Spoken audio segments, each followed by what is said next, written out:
Good evening, everyone watching us across Cameroon and in the world. This evening, we are talking about Cameroon and the incidents or events that are following up after the 12th of October presidential election in the country. As always, we have special guests, but today something very particular is drawing our attention, which is a document, an open letter written by Project C, a movement of Cameroonians advocating for democracy and peaceful transition. A letter that they've so far addressed to the Pope Leo ahead of his potential visit to Cameroon.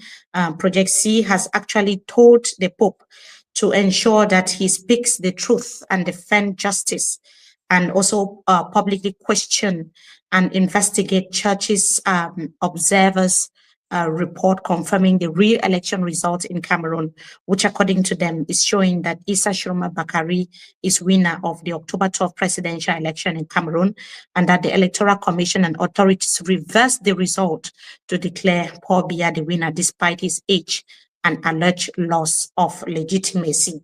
Now, tonight, we are going to also be talking about something very important, ladies and gentlemen. The political atmosphere in Cameroon has been very dramatic in the past few weeks. The truth of the ballot is under attack. Repression is rising, and silence or hesitation of some of our most influential institutions. And many people have been asking a lot of questions. Who will stand with the people at this point in time? And we've seen a lot of people speaking out and standing up as well. And this week, the dedication or rededication of St. Joseph's Cathedral in Bamenda became a moment of revelation when the Apostolic Nuncio mentioned Paul Biya as president of Cameroon. We saw how the congregation reacted with clear disapproval. It was more than a moment of discomfort. It was a sign that the people of God are no longer willing to accept a narrative imposed from above, in quote. At the same time, we have seen bold moves from camps of elected President Issa Tchiroma, including the appointment of legendary human rights lawyer, Barrister Alice Nkom, as official spokesperson. The political, social, and spiritual tensions have never been more than intertwined in Cameroon. So tonight, we are going to be asking key crucial questions. What is the role of the church in a time of dictatorship, injustice, and stolen democracy? To explore these issues, we are honored to welcome a voice of courage and conscience. That voice is Reverend Padre Ludovic Lado. He is a Jesuit priest, professor of anthropology, and a man who has demonstrated his commitment to justice, not only through words, but also action. We've seen him taken a lot of actions in Cameroon over the past few years. He stood for the people, not for himself, not for an individual, not for an institution, or even the church that he belongs in. He has stood for the people. So, Father Lado, thank you so much for joining us tonight. Welcome. Thank you for inviting me, and I greet all the viewers and hope that we'll have a good time to exchange. Yes. Thank you so much. It's an honor to have you tonight. I've just introduced you briefly. I don't know if I said everything that should be said about you. You are really known in Cameroon today by so many people who are watching us at the moment. But maybe there are some things about you I didn't say, what you stand for, who you are, and what you've achieved so far. Your portfolio is so huge. And if I missed out something, maybe you go ahead and tell Cameroonians what those things I missed out are. Well, I mean, I think you said most of it. I mean, I'm a Cameroonian, I'm a Catholic priest, a Jesuit, and a university lecturer. And I've worked in Cameroon at the Catholic University. I've worked in Abidjan, in the Jesuit University there. I've worked in Chad. These were all administrative and academic positions related to teaching, research, and higher education. And I'm currently at Harvard University for a one-year fellowship of teaching and research. And I have definitely been in this struggle against the current Biya regime for at least 15 to 20 years, since I was the vice dean at the Faculty of Social Sciences and Management at the Catholic University in Yaoundé. And so, well, I think in a nutshell, that's what I can say about myself. And I do feel that it's part of my calling as a priest to stand up for the people like Jesus did for the poorest of the poor in his time. And I feel that that's what the church should be doing. And unfortunately, it's not always the case. Yes, interesting, Father, and thank you once again for joining us tonight. When people hear that a Jesuit priest, they want to know because there's just that general misconception that is different when it comes to the Catholic Church. Can you edify us a little bit this evening? Well, a Jesuit priest is a member of the Society of Jesus,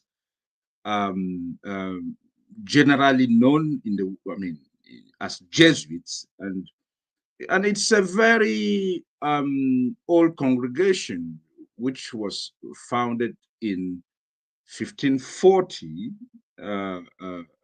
by Saint Ignatius of Loyola, a Spaniard, who was called by God to, serve the church in some capacity. And I think he influenced in the course of centuries a number of people who joined the congregation, and the Society of Jesus became one of the, well, I would say one of the most influential congregation in the history of the church. And we are all over the world. We are part, of course, part of the Catholic Church, entirely into the Catholic Church. Although, of course, the history of the Jesuits, it has not been an easy one. I can even mention the fact that the Jesuits were suppressed by one pope in the 18th century, because again, there were a lot of disagreement, but they were restored, in the 19th century. So, yeah, it is a very interesting setting. And I like being a Jesuit because you have some margins of freedom to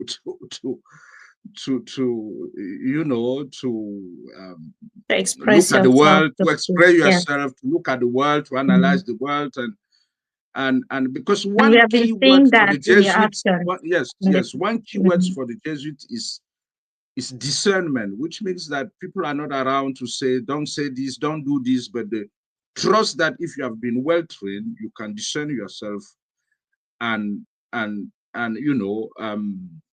be responsible for whatever undertakings you are after. Yes. So yeah. Yeah, and I've been around, I've been in this congregation for at least 35 years. So yeah. So if there's someone who is really, more than capable to talk about the Catholic Church in Cameroon, in Africa, and the world, that person is you, because you've really stood out when it comes to, injustice, bad leadership, governance, and so on. We saw a scene, a rare one, at the cathedral in Bamenda, where the Apostolic Nuncio was subtly bold after referring to Paul Biya as president.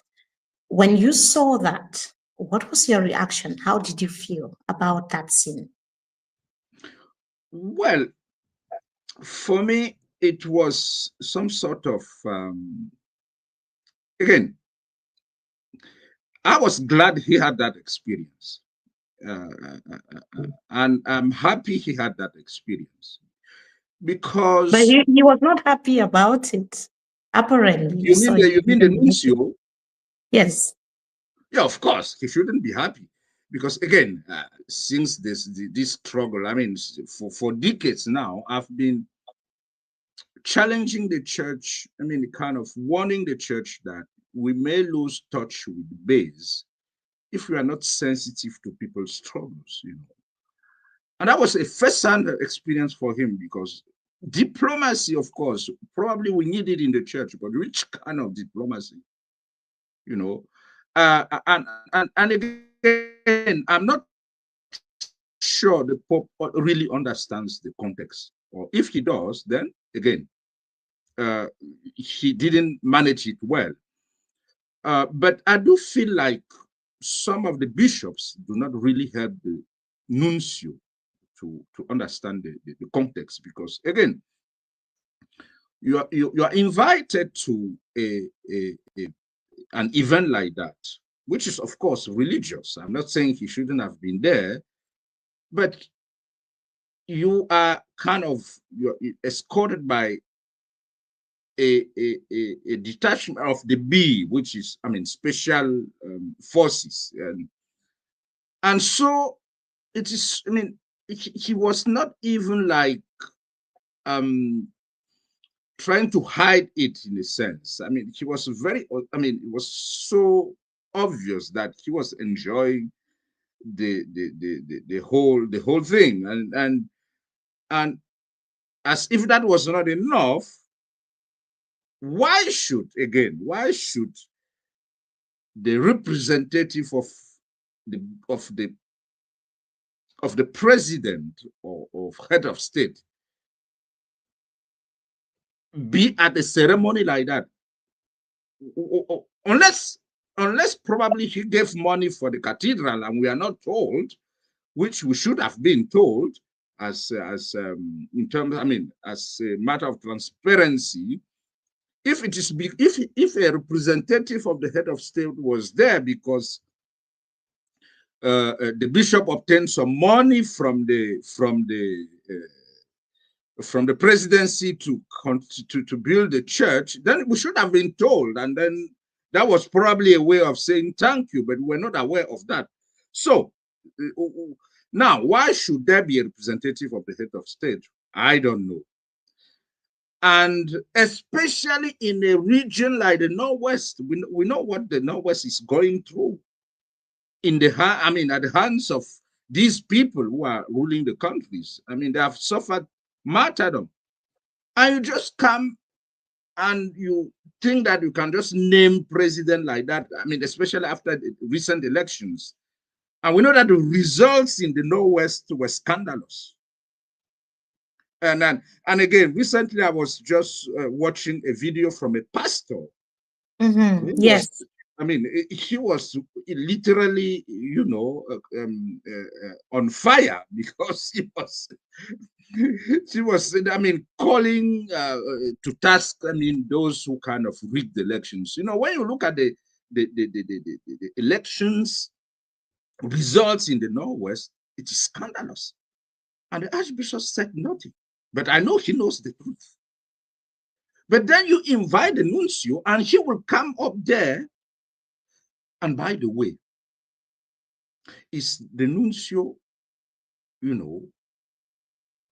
obliged to name people as if a homily was a speech in a political setting? You don't need to start by, most this or Press Excellency. No, you are giving a homily, which is a religious and a spiritual moment. You don't need to call out names. Just give your homily. But when you make it a political thing, I mean, people react. And he got what he deserved. I mean, I'm happy, very happy he got that moment, because but some people will argue. Yes, so he can learn from it. Yes, so according to what we saw, it was like provocation. I mean, based on the reactions. But some people will argue that the nuncio simply followed diplomatic protocol. Others will say that the church, or it shows that the church is failing its moral duty to speak truth, especially in times of injustice. Yes. What do you think about this school of thoughts? Well, following diplomatic protocols, was Jesus into diplomacy? Not at all. Do you think that Jesus will enter a synagogue and begin to say, His Excellency Herod, His Excellency Pilate? No, Jesus will never do that. Jesus was out to speak truth to power and to speak for the downtrodden people. I mean, the poorest of the poor, the widow, the orphan. She was always on the side of the downtrodden. And that's what we expect from the church. Too much diplomacy in the church is destroying the church. Because you again, let me just say this. If all this happened after the Archbishop had kind of criticized the way elections had been run, I mean, the results, and saying it's not true, this can't be true of the Northwest, that Biya won there by 80+%, that if he had said that before, people would have said, okay, well, this is somebody who kind of, he spoke the truth. I mean, he challenged the system. Oh no, he has been conspicuously quiet. And how do you explain that? And you expect people to just sit down there and say, oh, well, well done, Nuncio, when you come and tell them that an illegitimate president is their president in the name of diplomatic protocols. No, you are insulting them. You are not serving the truth. You don't care about the truth. You care about diplomatic protocols. And the church does not exist for diplomatic protocols. The church exists to serve the people of God, to defend the truth wherever there are lies, and especially when it is working against the dignity of the people of God. I believe that that's what we are priests for, and that is what they are bishops for. It's not to kind of be diplomatic. Again, diplomacy for me is just, it should be a marginal thing in the church, not at the center of the church. So again, that incident for me came at the right time, because actually before that incident, I had published a video in which, in fact, I was challenging the bishops on the fact that they have been silent since the post-electoral crisis started. And I was basically asking them whether they are with the people or with the current regime. And I recall the fact that the current president of the Episcopal Conference, who happens to be the current Archbishop of Bamenda, was quick to answer, to go to the invitation of the Secretary General of the Presidency when he was doing all those kind of consultations. He was very quick to rally a few bishops around him, and they went there. I was very critical of that move at that time. But I'm surprised that since the post-electoral crisis started, and even before that, we know that immediately after elections, Bishop Kea signed a letter in which he said that the church had observed elections in at least 12,000 poll stations. So I would have expected that in a situation like this, the church could be able to say, well, we were not in all the poll stations, but this is what we saw in these polls, 12,000. Because 12,000 is almost 40% of the overall 31,000 poll stations. Imagine if the church had done that and said, well, again, we can't give the overall results, but this is what we observed in these 12,000 plus poll stations. But why are they keeping quiet when people are not happy with the results and they feel that once again the current regime rigged and robbed Cameroonians of their sovereignty? Interesting. So historically, the Catholic Church in Cameroon has played a very prophetic role, especially in the early 1990s. You're better placed to tell us exactly what the role of the Catholic Church is. But because we are looking at the future, I just wanted to find out, do you think that the church today is becoming too cautious or perhaps even complicit through silence? Yeah, again, that's my view on this. Again, the 1990s. The 1990s, I had just finished secondary school and started my training as a priest. And I still remember because actually, for my first 3 years of training as a priest, because I started out as a diocesan priest, I went to Bambi. I was in Bambi for 3 years. That's why I know quite a number of Catholic priests, both in the Northwest and Southwest, those of my generation. And I know, including some bishops today who were ahead of me in the seminary, but I know them very well, including the Archbishop of Bamenda, who were at least 1 or 2 years at the same time in the seminary. So, again, in those days, in the early 1990s, we witnessed the Frundi phenomenon. And I still remember that a number of my teachers in philosophy and theology in Bambi, in STAMS, St. Thomas Aquinas Major Seminary of Bambi at the time, they were quite close to Frundi. And they used to go, all these resistance for democracy, rising up for democracy started with Frundi in Bamenda. I was in the seminary. So I had the sense of what the church was at the time. And of course, we all know when Cardinal Toomey began to speak up, and to challenge this, the current government, which is still in power. That was really a prophetic time for the church in Cameroon. And of course, if you want to go back in history, we remember that Bishop Ndongmo,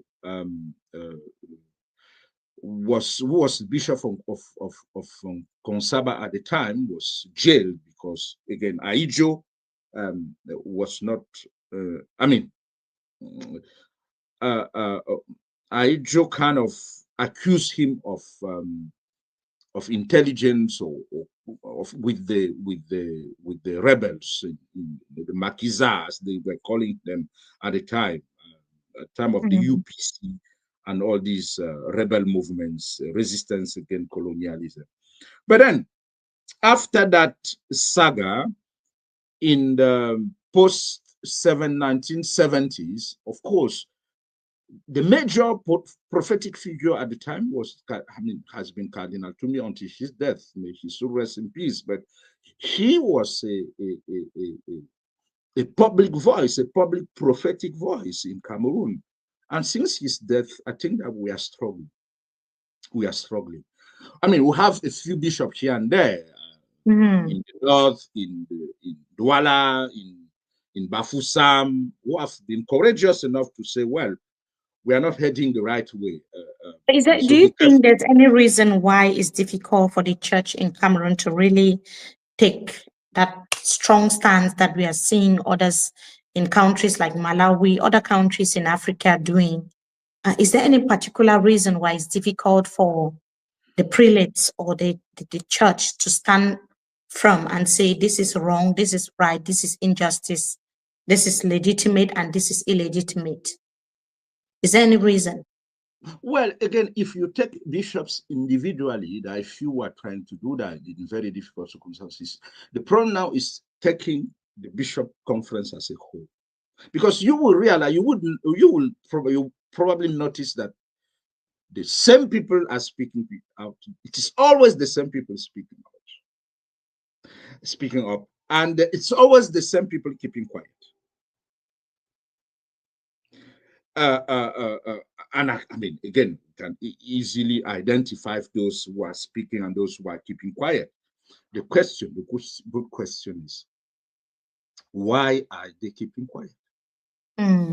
Because And you'll be stronger if the whole my guess, conference, the organization speaks up, like in yes, one voice, yes, like you're saying, yes.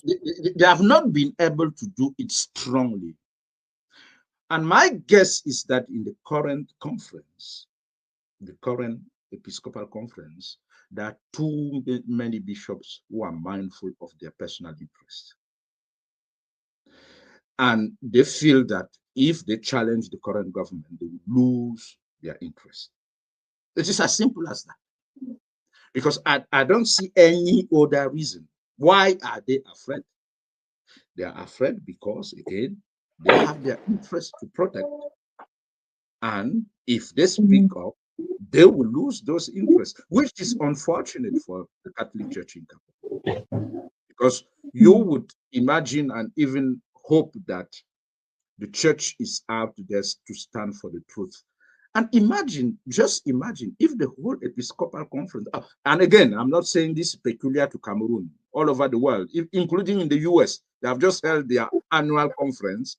And it is obvious that in the US, it is very divided between the pro-Trump and the anti-Trump. And that's part of the dynamic that, again, it's unfortunate that as a clergy, we can all, stand for the truth and for the weak and for justice and for truth. But that's how it is. It has also always been like that. But it weakens the voice, the public voice of the church, which is unfortunate because, Yes, we're again, also seeing. So we've seen this outing by Project C. Certainly, Project C, they've been doing a lot, sensitizing Cameroonians, bringing people together and informing them about the things they need to know. But they are cautioning that Pope Leo is not supposed to come to Cameroon. And they are saying that this is the time when they need the Pope to really speak up on the injustices that we are seeing in Cameroon, rights violations, and the fact that the people's will has been stolen. Even the people who managed to go and vote for change in Cameroon, they've not seen that change happening. And they would expect an authority like the Vatican to come out and say, this is wrong and this is right, and this is where we stand. But the people have not seen that, and Project C is kind of worried that there are plans on the way to make the Pope visit Cameroon. Do you think that looking at how cautious, I should say cautious, the church is being cautious, is with regards to politics happenings in Cameroon, it kind of undermines democracy, or religion now today, or the church is being used as a tool to kind of undermine democracy in the country? Is that what you think? Yes, I think that Project C is on the right track, and they should. I just hope that they get their document to the Pope itself, and if they don't have the address where to, because even before Project C went that direction, I had written an open letter to Pope Leo to caution him against coming to Cameroon to legitimate an illegitimate government. And I am trying now, these days, especially, today, it is today, I will send out the official version of my letter to the Pope.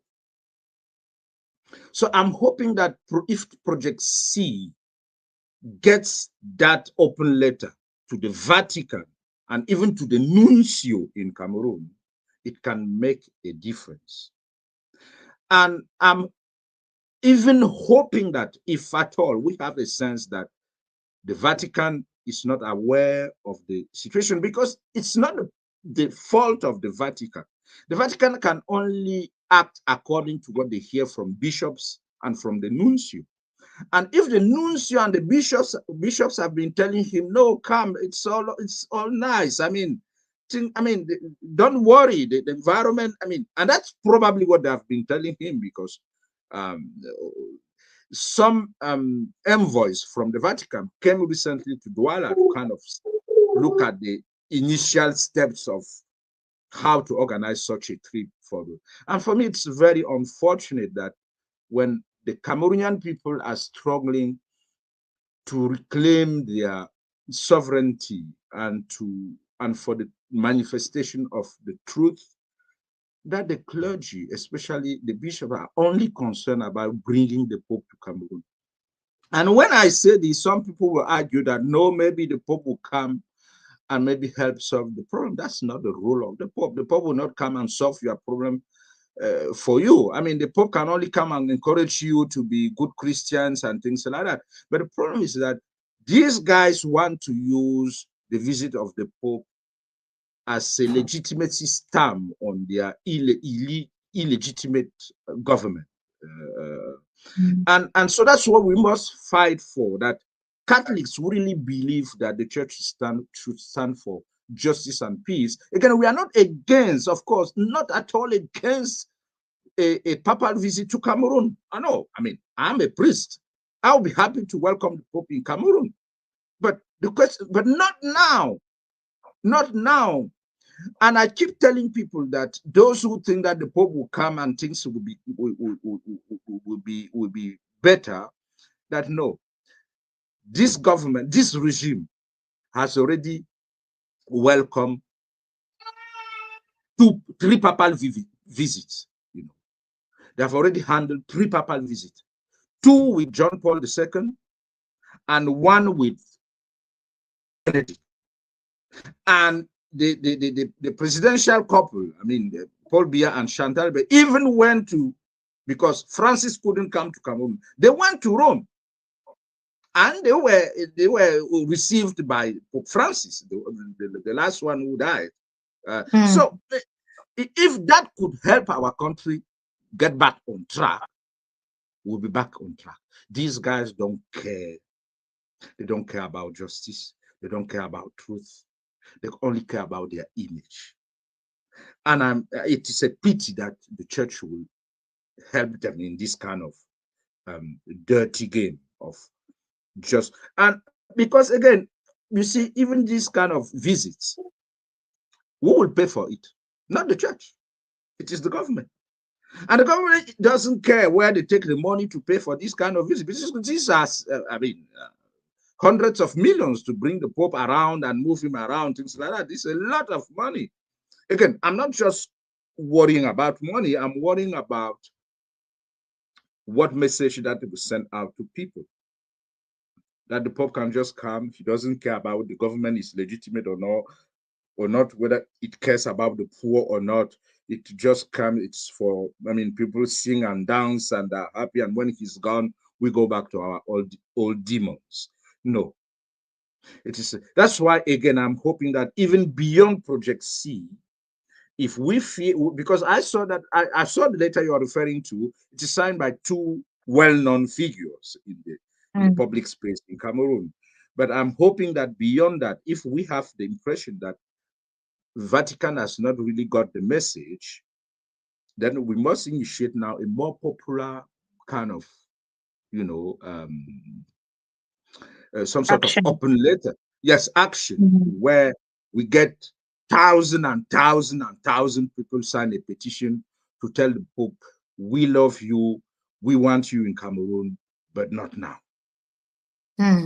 Interesting. As an anthropologist, tell us, how do you interpret the moral and symbolic clash between ballot legitimacy that we've talked about, claimed by Issa Tchiroma and institutional control that is being held by Paul Biya?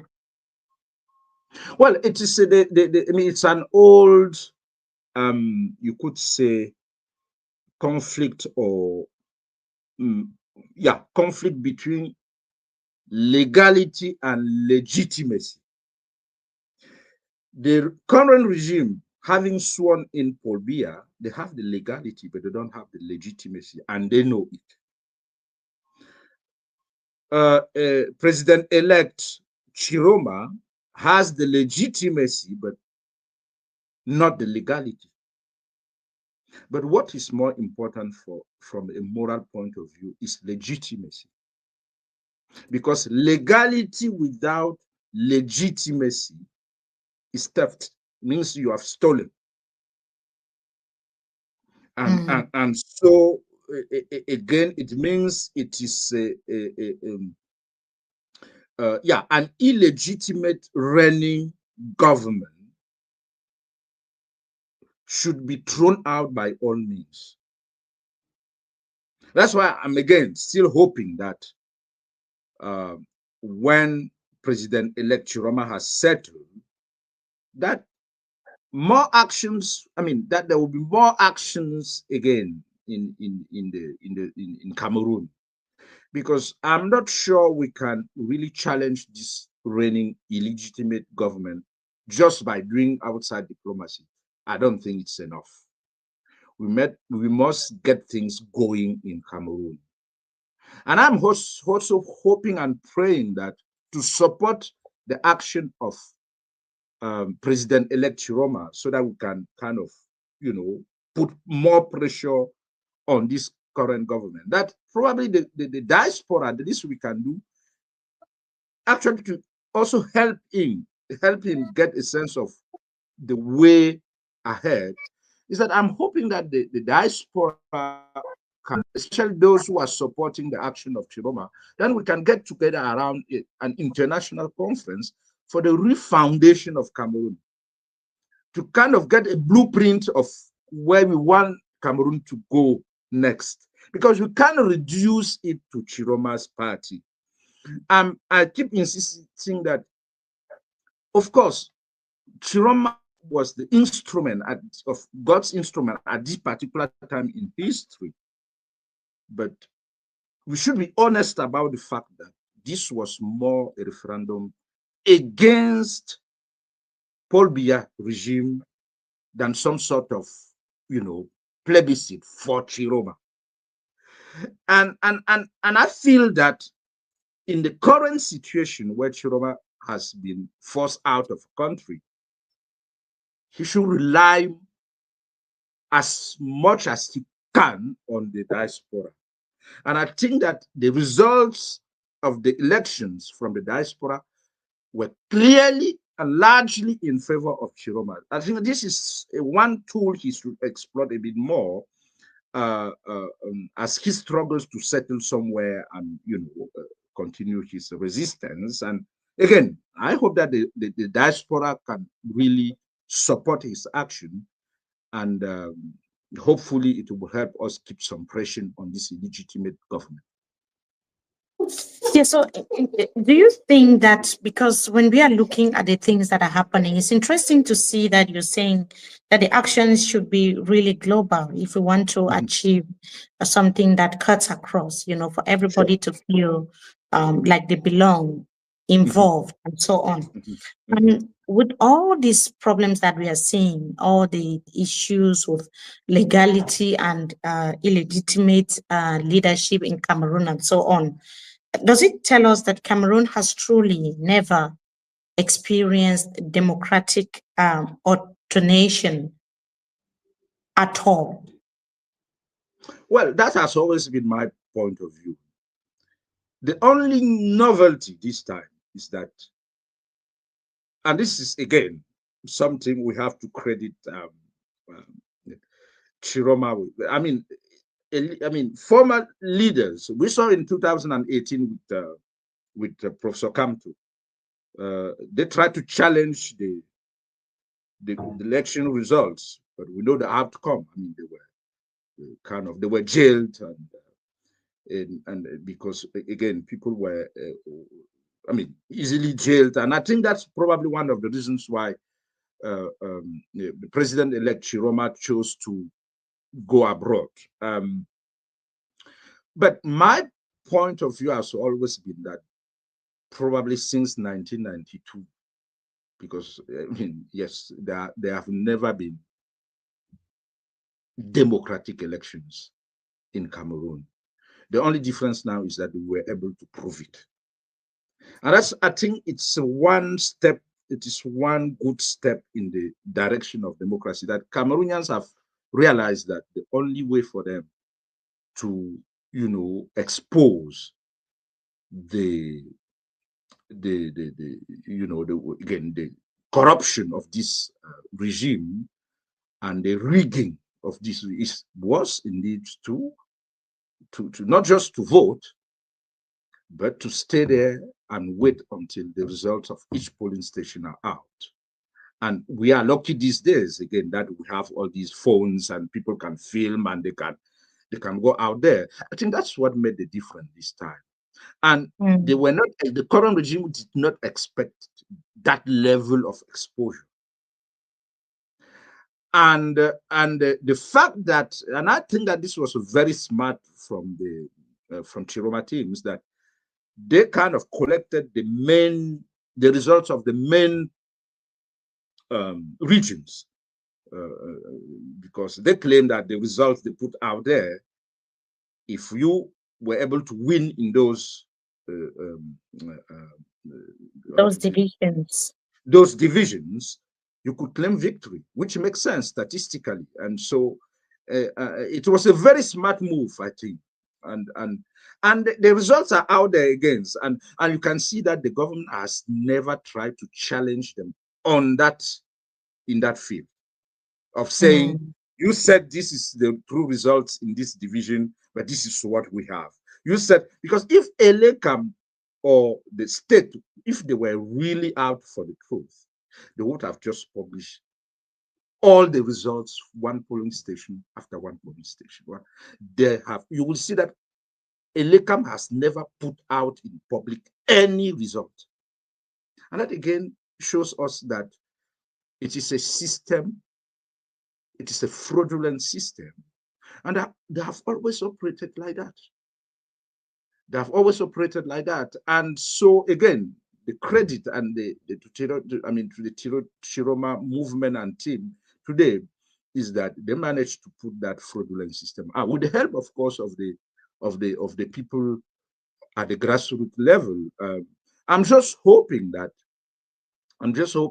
his entourage is able to help him in, to kind of keep the challenge going to push this system. Because what you will see now is that the CPDM regime wants to move on.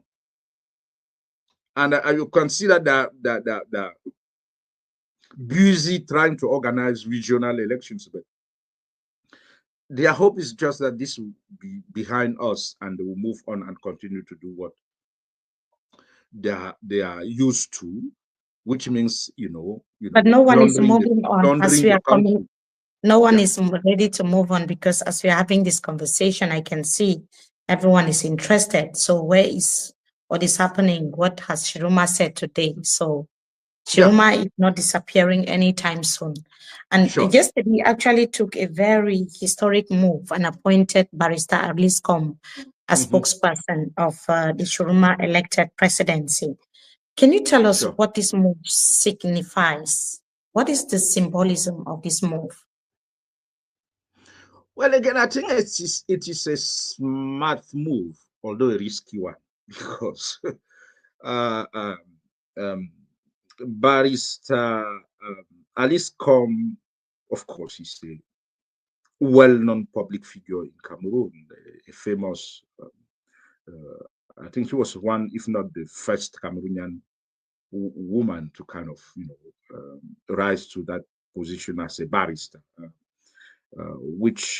and she has always kind of been on the human rights side, because she has always been involved in the defense of human rights. Nobody knows any history of compromise with any power system around the place, and she could have done that if she wanted, but she also has been on the civil society side. So she's a well-respected figure in Cameroon, although, of course, some people would think that her advocacy for LGBTQ kind of, it's a controversial aspect of her. But overall, she's very well respected because of her,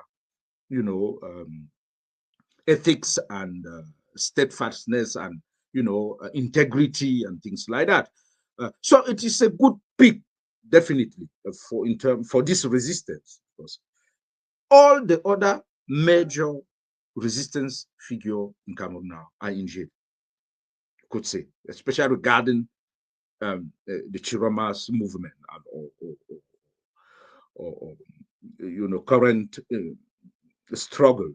They're all in jail. So she's probably only the major figure out there still outspeaking, and it's even surprising that they have not yet arrested her. But that's my fear, because I'm not sure that in Cameroon, that's why again, these are a few of my questions and interrogations.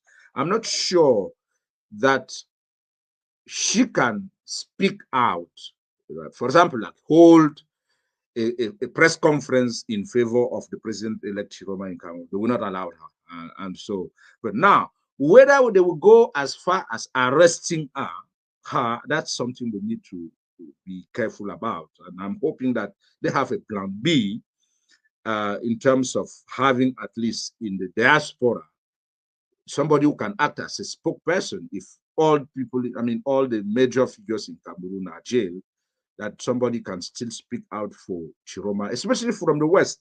Because my impression is that, my guess is that as long as Tchiroma is in an African country, I don't see any African country allowing him to stay there and challenge another African country. This is for diplomatic reasons, and they wouldn't want their country to serve as a base for a leader who has challenged a reigning government which has been sworn in. I think so. That's a difficult task. But I'm hoping that Tchiroma will appoint some people in the diaspora who can speak out for him, even if they end up arresting Barrister Alice Nkom, which I Yeah, guess. but don't you think that arresting her is going to cause like some sort of a spark? Because it seems that the government actually knows. You remember before the election, while the government was cracking down on associations and civil society organizations, even her association was one of those affected as well. She was summoned and she refused to go. They locked her office. She took the bold step to open it. And really, nothing was done because they know that this is a woman that is, I'm not saying no one is untouchable, but she's almost untouchable. She is powerful.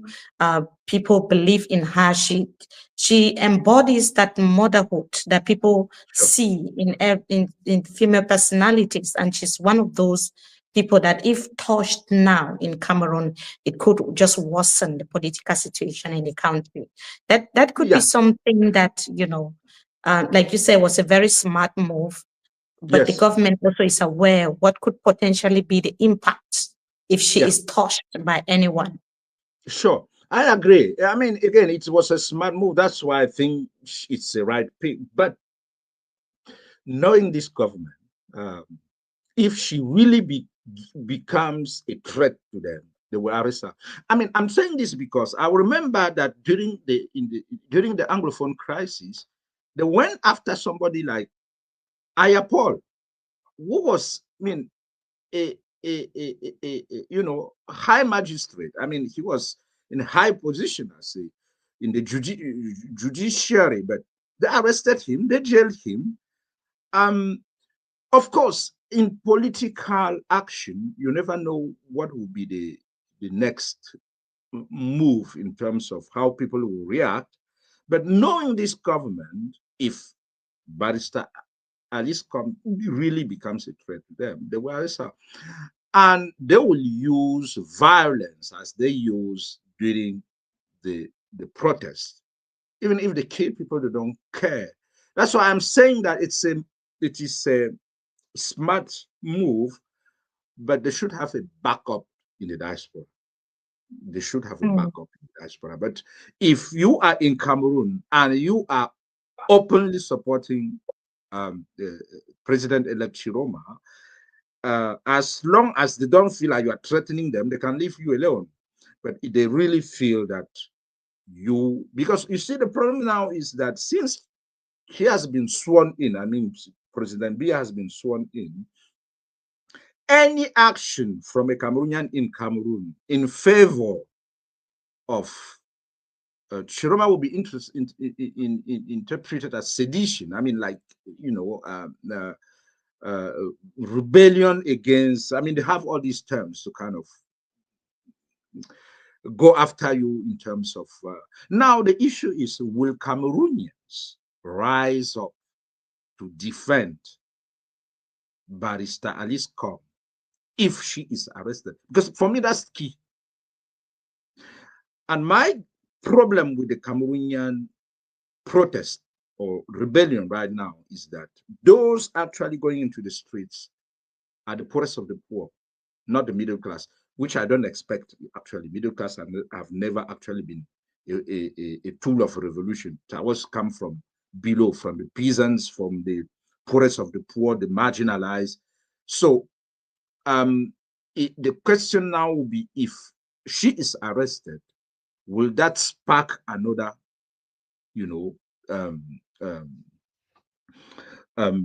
protest cycle, which I hope should, because that's the only tool we have in Cameroon now. And again, I feel that the streets protests are one of the strengths we have in Cameroon today. But we need a leader who can actually push people into the streets in that kind of situation. Yeah, we've seen people like you taking to the streets, personal initiatives, and we hope that minds can be put together to see how to do that without, being violent or violating any laws in the country. So what do you think or believe lawyers, clergies, and even civil society actors, what do you think should be their role right now when a fear, arrest, and enforced disappearance is becoming the norm in Cameroon? What should be the roles of these personalities or people within these categories? Well, I think that some people, there's a category that I really admire in Cameroon today, lawyers.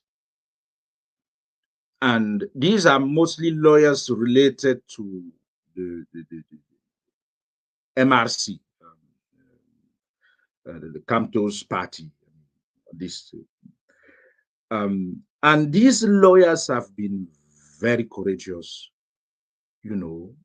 involved in selfless defense of the arrested Cameroonians, the kidnapped Cameroonians who are in jail. I know a number of Maître Sim, for example, Maître Hippolyte, for example, and many others. There are dozens of them, and they're doing a great job. And I really congratulate them for this. Because again, as you know, most of the arrests in Cameroon today are not done according to the law. They just come, they knock at your door, they kidnap you, they take you away. Your family doesn't even know where you are, and you can disappear if lawyers are not after them. And that's what they have been trying to do. So this is a group we should really support, even financially. And this is why I think the diaspora can be very useful. We should kind of make collections and send to those teams to support their work on the ground. And again, the church, has been very disappointing. As a whole, because again, I know individual priests and bishops have been speaking up for justice, for truth, but as a whole, we have not been able to do what we are supposed to be doing as a church, which means to be vocal in favor of the truth, beginning with church leaders.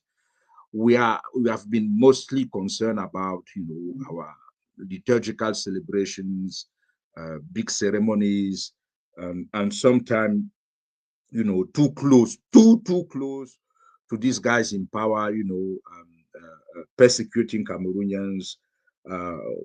We are very, I'm not saying that, they are human beings, of course, but we should challenge them as far as their duty as leaders is supposed to be. They're supposed to serve the common good, to serve justice, to serve truth. And again, apart from Bishop Kleda, who came out to say, well, the Cameroonians are frustrated because the truth of the ballots was not, I mean, respected. respected. No other bishop has said anything. You see, and for me, this is a pity. When in a country where, you know, at least people are talking about at least 40 to 50 people were killed by guns, and where dozens of people are being arrested on a daily basis and being taken all over. I mean, these were situations in which Cardinal Tumi will speak out and people will listen, and people will be happy to hear that there is a public voice of the church out there speaking truth to power, which is something we are missing these days. And the church should continue to put pressure on these guys so that, you know, they don't just think that they can do what they want with people's life and people's dignity. Yes, so civil society organizations also, I mean, I guess they are doing their best, but it's very weak in Cameroon, I must say so. Civil society organizations have become very weak. We don't hear. I mean, individually, they are doing things around here and there. I know that Stand Up for Cameroon has been kind of supporting those in jail and, you know, tracing their whereabouts. But you would expect, like in other countries, that they will come together and form a coalition, which makes them stronger in terms of, you know, facing this you know, cruel and violent regime. But they have not managed to do that, which is again a weakness on the part of the Cameroonian political landscape. And so we do have, and when you look at the finally you look at the political class, in Cameroon today, it's all fragmented, and you could say, when you look at, what we used to call the opposition party, you don't see any. Again, apart from Tchiroma, now is on exile. But now, in Cameroon itself, who is a who can you call an opposition figure who is speaking out, who is standing up to the current regime? No, they preferred to keep quiet, knowing who won the election. That's my problem with the current political class. You take all the other major, what you used to call the major political parties, who had a presidential candidate. None of them had the courage to say, we know who is the winner. Yeah, but to my own, Damjoya, for instance, she was the only female candidate has really come out to reject the not to election say that result. Tchiroma is the winner. Not to say that Tchiroma is the winner. That's what I'm waiting. I was hoping that SDF, PCRN, and Damjoya, I was hoping that at some point they would say, we know the truth, because they said they have the how do we say that, they have the PVs, they have the PVs. result. What are they doing with the PVs if they can't speak the truth? My guess, and that's my guess, is that even opposition leaders have been bought over, and many are just waiting to enter the new government. That's something we are guessing. And if they go, if they openly say that we know the truth because we have the PVs and we know who won, they are, putting their own interest in danger. And I can understand their frustration that after the political past of Tchiroma that we know, that Cameroonians chose Tchiroma over them. But this kind of analysis is short-sighted. People do not choose Tchiroma because he was the best. He was the best for the situation. He was the best for the situation, basically because people wanted the votes of the North. If Tchiroma was not part of the game, we would have scattered the votes from the North. So what I'm trying to say is that I'm also disappointed with the current shape of the opposition leaders in Cameroon. I'm not sure they are helping Cameroon to move, to get out of the current mess. Yes, so yes, it's interesting. So you see, as you're talking, I'm taking down notes because everything that you say is very important. Father, what would you describe as the path towards justice and national reconciliation? How would it look like when one side is denying the truth of the vote? Well, that's a very difficult question because the problem is that we're dealing here with a regime which has a vested interest and who are afraid that if they leave now, they'll be put to trial, just as what we are seeing in Gabon.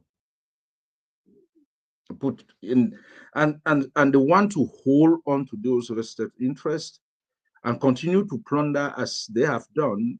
And because you have ministers who have been in a specific ministry for more than 20 years, so it's almost like it is their business, their enterprise, and they so what is the way out is a very, very difficult question. And I know that probably Tchiroma has been approached privately to kind of change his mind and probably get some privileges in the new privileged positions in the new government, which is probably not the way out of the situation because you can't change the culture of this government. They just have to leave office. So my hope, if at all, our current action with Chiroma doesn't bear fruit. So my hope is just that we have to wait for this guy to die. That's all I'm seeing. If we don't manage to push them out through, diplomatic action outside the country, but then also through some, mass action in Cameroon. If we are not able to push them out of the place, we just have to, bear and wait for this guy to die, which is a pity. Yeah, indeed. That's really a pity. We don't know when that is eventually going to happen. We Maybe don't know. It's only God. only God. Yes, that's Yes. right. Only God knows that. But Yes. Yes. to prevent, people, there's a lot of anger now, disappointment. People are also very, anxious, and they're expecting to see what the future holds, tomorrow holds for them. People are still expecting to see change. I mean, to see that kind of reaction in a church in Bamenda where there's conflict, it tells a lot about how much people are hoping to see that something, someday, somehow, I mean, in the coming weeks, coming months, there could be some glimmer of hope somewhere. They don't know where it's going to come from or how it's going to happen, but they're certain and ready for it because that shows that they're actually ready. So, what message will you have for Cameroonians currently living in fear, those who are mourning and those who are in silence, even, having some doubts? What message would you have for them? Well, of course, we sympathize and it's so compassion that our prayers and thoughts are with them. And it's a pity that Cameroonians will lose their life, and this is not just now with the Anglophone crisis. Thousands of people have lost their lives. The livelihoods have been destroyed, and that's why again the reaction of people in the cathedral in Bamenda was a strong message to both the clergy and the powers that be. So I'm hoping that they got the message and that they will think about it and do their best now to speak out for the people, to speak up for the people. And but there's no way out because again, when you look at the Anglophone crisis, even when the Anglophone crisis and it's still going on, when it started, I have always been very vocal against this government because they chose the way of they chose oppression over dialogue, and that has not led us anywhere. It has led us to lots of lives and lots of property, destroying the whole region. And this and at the time, many Francophones were not very sympathetic to the Anglophone cause. They thought it was the problem of Anglophones. And so, in a sense, I'm glad that now their eyes have opened and are realizing that the Anglophones were right to say we can't put up anymore with this government. But it comes when? Almost 10 years after.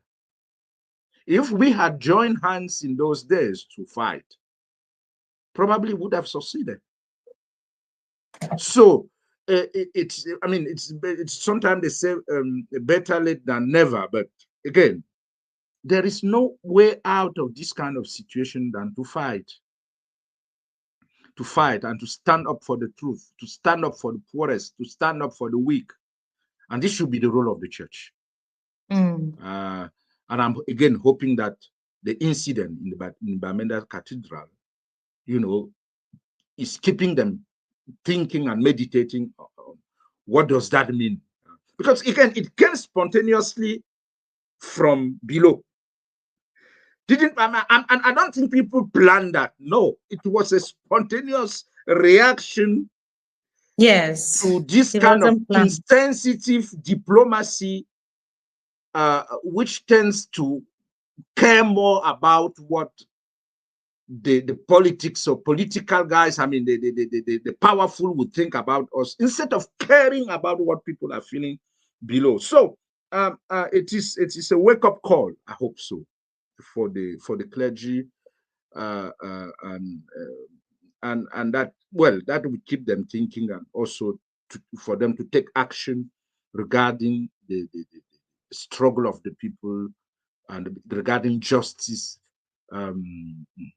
So again, those who are in fear, those who are suffering, well, again, compassion, but also, yeah, let us not despair, especially if we are believers. We should keep fighting, and when the time comes for God to free us, like He did with His people in Egypt, then He will help us out of this the current mess and dictatorship in Cameroon. And then we are hoping. Do you have that impression that that time will come when people would restore their hope in the church? I'm not saying people are hopeless or that they don't believe in the church, but that time when they will believe that the church can stand up in the face of injustice and say that the right thing should be done. Do you see that happening in Cameroon?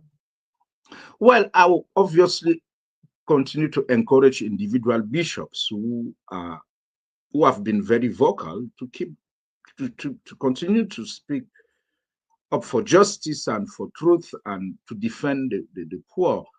I'm not very hopeful about the overall Episcopal Conference. No, that would be a dream. False. Empty dream. So I feel that the way the Episcopal Conference is composed now, the configuration of the current Episcopal Conference doesn't make it possible. There are many in there who will rather die than say anything against the current government. So I'm not counting on them. They will continue to do their things and behave like bourgeois clergy, but it doesn't. It looks like it's not their problem, but I'm still hopeful that individual bishops and even priests will continue to speak up, taking some risk too, just like in the days of Cardinal Toomey. He used to do. He didn't beg for any permission from anybody to say this is wrong. It shouldn't be this way. Because I remember that in the 1990s, when there was this commandement opérationnel, when they were rounding up young people who were, and killing them. He spoke out, and he even wrote an open letter to the thieves to the guys in jail. He wrote an open letter to them and said these were very, symbolic gesture from the. And that's why, again, he stands out as a prophetic figure in the history of the church in Cameroon. And of course, we are hoping that more bishops and clergy will continue will take up this task and continue to speak up for the weak, for the oppressed, for justice, for truth. Because for me, that's the role of the church. The church should be moral and spiritual conscience of any society. And it's disappointing that they are not doing it as a body right now, but I'm hopeful that, and this is not only true for the clergy. Let me just finish by saying that it's also true for the lay people. You know, lay people should also speak up. I mean, in other countries that are really actually well organized to take stand in situations of oppression, and not just wait on the clergy and bishop to do that. So that's also a task in the church, which for me says a lot about the kind of evangelization we have had, that the lay people, including these people, why is it that those destroying the country are Catholics or Christians in majority? Why is it? But on Sunday, they will go and sit in churches, sing and dance and give their collections. They will even occupy the front seats in church. Yeah, in the front seat, they will occupy the front seats, because those who have destroyed this country, somebody like Tanganji, he's a Catholic. He even built a church, a whole church. Which, I mean, look at his actions as a public civil servant. Do you think that is honoring us as Catholic Church? But why is it that people live in this, separated world? When they're in public service, it's almost like they're demons. But when they come to the church, they play angels. This is something the church should reflect about. You see, why is it that Christians are the one? I'm not saying that Muslims are holy people at that sense. They also have their responsibilities. But I'm talking about Christian because I am a Christian, a Catholic priest. That why is it that when you look at the ruling class, most of them claim to be Christians, but they have been destroying the country? That's an issue, a serious issue of evangelization. Yes. So there was no better person to have this bold, honest conversation with us today, other than Padre Ludovic Lado. He's been speaking a lot about, he's been courageously and also conscientizing Cameroonians about some of the wrongs happening in the country. I remember when I was even still a young journalist, practicing journalist in Douala there, we would hear that Father Lado is taking a walk across the national territory just to call for an end and to urge the government to end the Anglophone crisis, which was something that could be done, but the government didn't have that political will to end the conflict that is still ongoing till today. Sure. And Father Lado has written a lot of books. He is so knowledgeable about politics in Cameroon, irrespective of what region, religion. He speaks across the board, so he doesn't target any specific individual. That's why you can see that he can talk literally about everything, and as far as Cameroon is concerned. So I just want to thank you so much, Father, for joining us tonight. Today was just to understand where the church stands. I mean, in the face of what we are witnessing in Cameroon today. And the fact that you created time to come and speak to us, speak to Cameroonians, is really an honor. Thank you so much, Father. And I know you should be blessing me, but God bless you as well. God bless you, and God bless Cameroon and all Cameroonians. Thank you for having me. Thank you. Thank you, Father. Thank you. And we continue to have discussions in the background. Certainly, we'll be so happy and blessed to have you again and to hear from you. And yes, stay blessed and have a nice day. Be blessed too, and see you another time. Yes, see you another time, Father. So that was Reverend Father Ludovic Lado joining us today on Road to A2D. Like we said, the road is we are still on our way to A2D. And in the beginning, I talked about a Cameroonian civil society movement known as Project C, which has issued a letter to the Pope ahead of a possible visit to Cameroon, urging him not to legitimize what they have described as a fraudulent election victory by longtime President Paul Biya. The group claimed that the October 12, 2025 presidential election, or the group is actually saying that the 12th of October presidential election was won by Issa Tchiroma and that the Catholic and independent observers documented these results, The official results announced by the government of Paul Biya reversed the outcome of Biya's favor in Biya's favor, and peaceful demonstrations demanding the truth, and have also faced the repression and violence. People have been arrested for just going out to protest peacefully.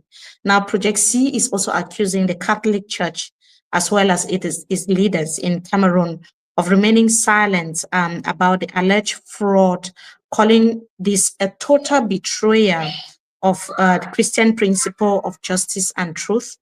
They have warned that a papal visit conducted without openly addressing some of these issues that we've just mentioned. Addressing the situation will actually grant moral and spiritual legitimacy to an illegitimate government. And we heard Father Lado also stressing on that, saying that that is going to be like some sort of legitimizing a government that has been described by the people as illegitimate. So the letter is urging the Pope to do three things: to publicly defend the truth about the election in Cameroon, to support courageous clergy and young Catholics that are speaking up. We saw what happened in Bamenda, and we've been seeing some prelates also denouncing, injustices in Cameroon, and also press bishops to release observer reports and denounce what Project C is calling manipulation. Now, the movement is framing the issue not as political, but a moral and spiritual crisis, stating that the church cannot serve both truth and lies. Thank you so much, everyone, for joining us this evening. It's always a pleasure having you with us, having this conversation about the things that are happening in our country. The discussion will continue in the comment section, but it's always an honor having you during this live streams, seeing how you're reacting and how you're feeling, the impressions from your end. We appreciate all the support.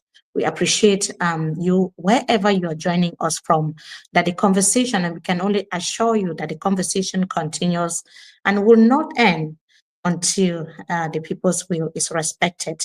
Thank you so much once again, and stay blessed today and forever. Bye.